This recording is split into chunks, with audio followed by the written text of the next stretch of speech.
So, as promised in my video on the RNG department, I present to you this, about the cut stuff that the devs couldn't find a place for in the update, or just more news on stuff that we already knew about. For example, Lamey. She now starts with her gun should you choose to switch to her with the latest version of Enter the Gungeon. The command is on screen for the uninitiated. She was added in Dungeons & Dragons, but didn't have a gun when you first entered the Gungeon. Now she does. Her new gun has infinite ammo like the other starters, good accuracy and range, and the standard 6 damage of most other starting guns.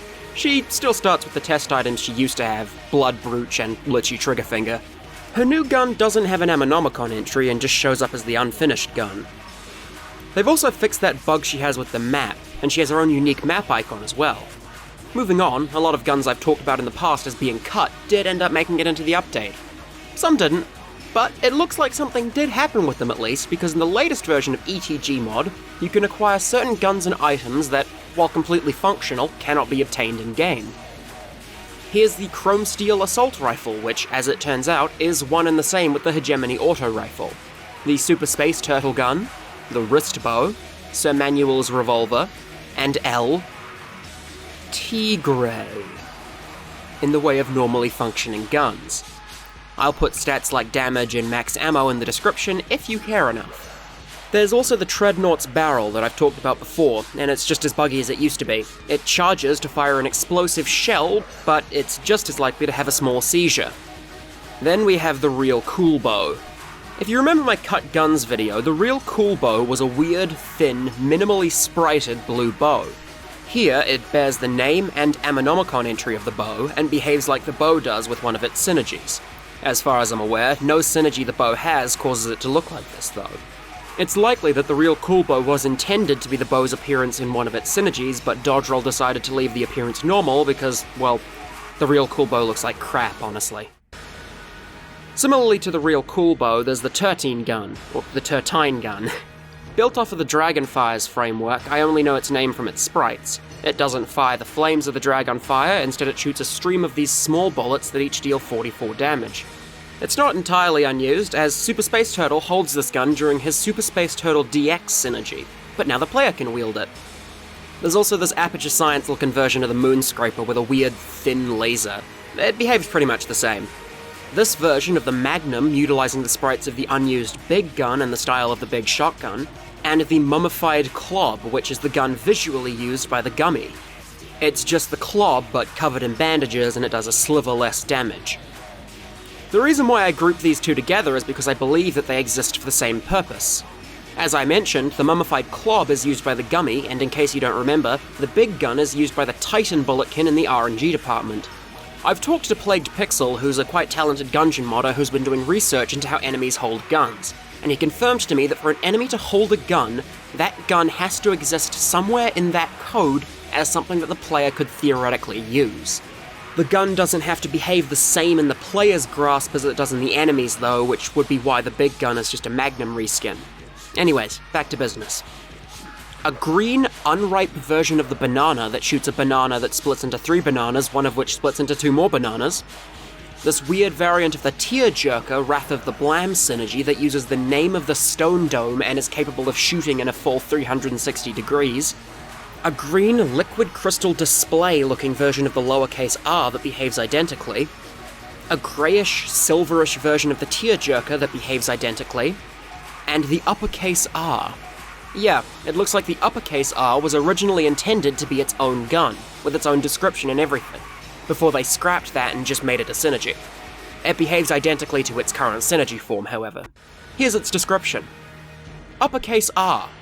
Alphabetical. The uppercase version of the letter R.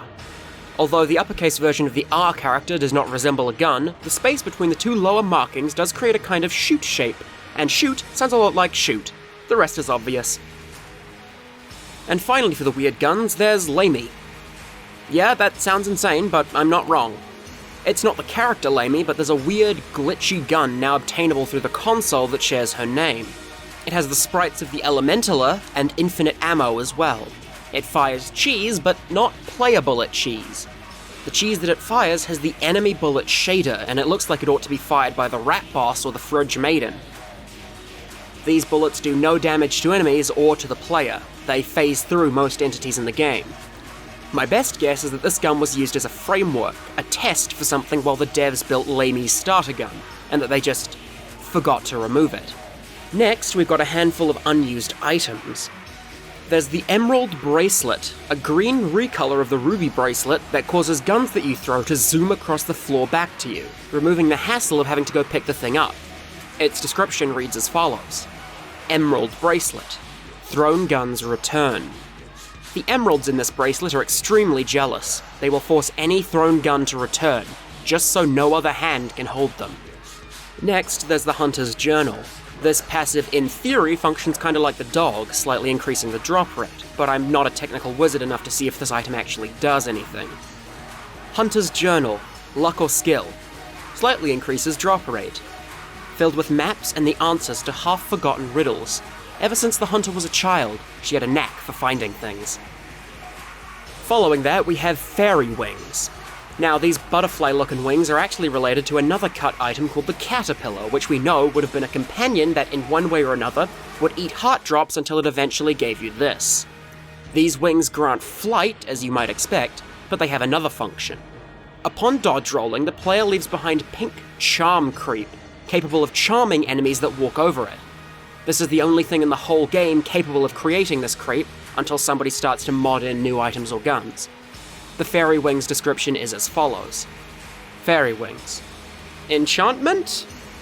A pair of enchanted wings which grant flight. Your caterpillar friend has metamorphosed into a wondrous creature, and that wondrous creature is a spine fly, which burrows into the spinal columns of vertebrates. The survivors of this parasite sprout wings. And finally, for those silly non-gun things you get out of chests, we have the Hero's Sword. Now, I've mentioned this before, but I thought this was a gun. It's not. It's an active item. I'll read you its description first. Hero's Sword. Enter the Gungeon. An elegant weapon, though perhaps obsolete. Now, what does this item do? Watch and learn. Oh, the robot has a knife, we're all gonna die. Jokes aside, this item, that recharges really quickly without the need to murder stuff, sticks a sword in the direction the player is facing. This sword does massive damage. Look at it versus the test dummy. 100 damage, 100 damage, 100 damage, flying everywhere dozens of times a second. That is insane. This pretty much shreds any enemy you stick it in, destroys mini-bosses like they're wet tissue paper, and if it wasn't for the boss damage cap, would probably make short work of any boss in the game. Its only downside is that it's really stubby and short range, so get close and stab them.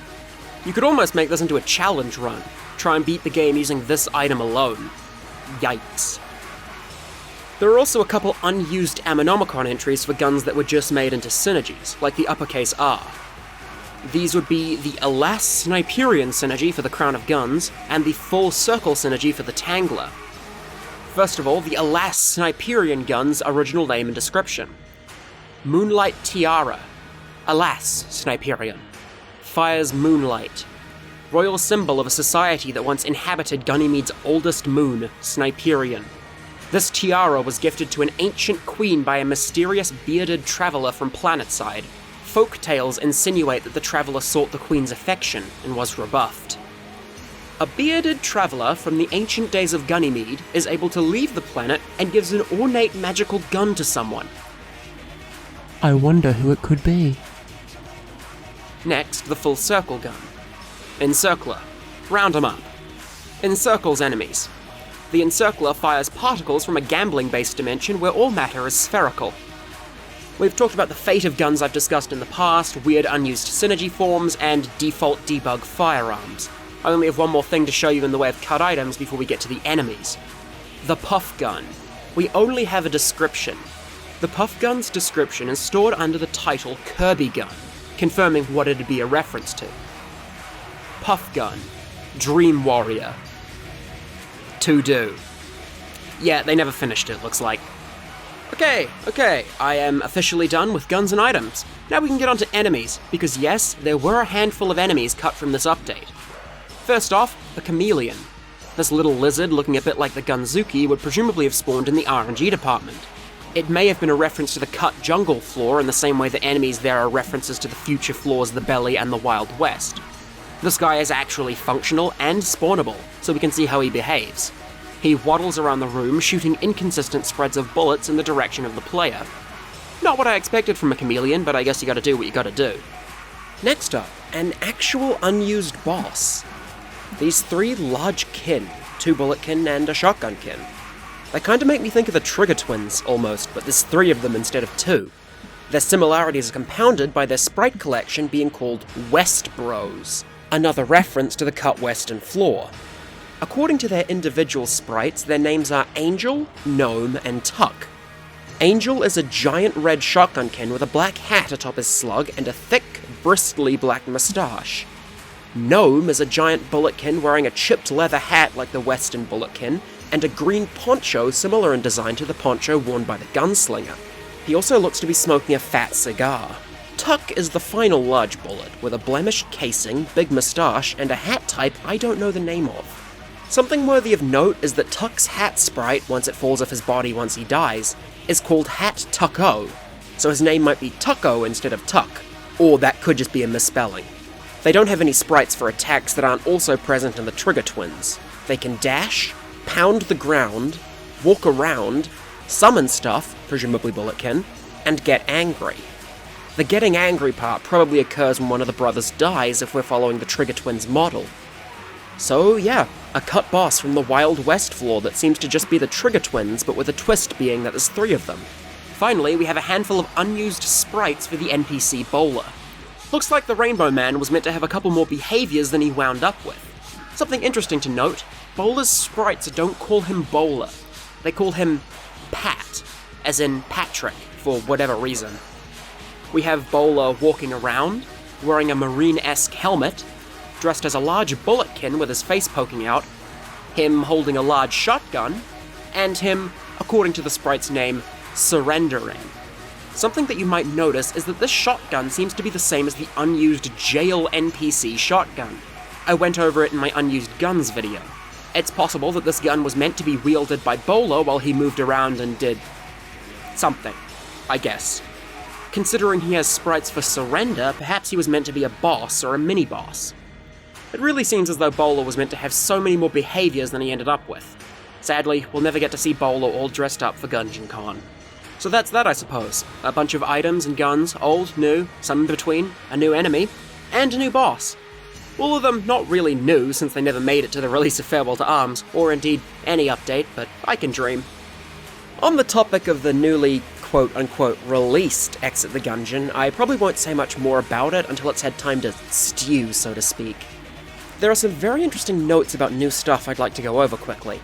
This new boss, the Buffamo, supposedly went to the same gym as the Gatling Gull, but also came from outside the Gungeon in time for its collapse, meaning that 1, there's a gym in the Gungeon, not that surprising since there's also a police department, and that the Buffamo somehow escaped the Gungeon before. The only way we know of to leave the Gungeon before its collapse was to use planar lead. Either the Buffamo found planar lead to escape, or knows some other secret way out unbeknownst to everyone else. This new boss, the Low Priest, is the comeback of a cut boss from Enter the Gungeon.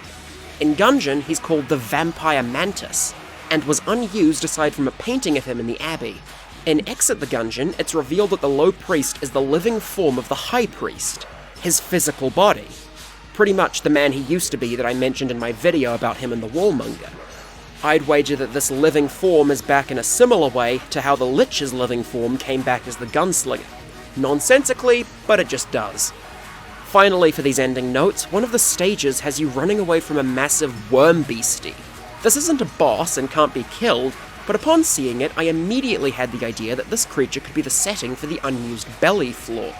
After all, that floor was meant to be inside the massive, meaty innards of a humongous creature, and this is the only thing we've seen in the Gungeon so far that comes close. Everything else I've had ideas about I can just bring up when relevant in future videos. Unless something big is revealed in XTG, I won't make a whole nother video on it until it's been out for a while. If anything else arises, I'll just jot it onto the end of an existing video like this one. If you're looking to observe XTG as it unfolds, I would personally recommend Retromation's series on the game. There'll be a link in the description to his playlist, and he's a pretty talented player considering he still hasn't mastered the normal dodge roll, like 7 or 8 episodes in? Now, I'll leave for real. I'll get out of your house. I'm sorry, please don't call the police. It was cold, okay?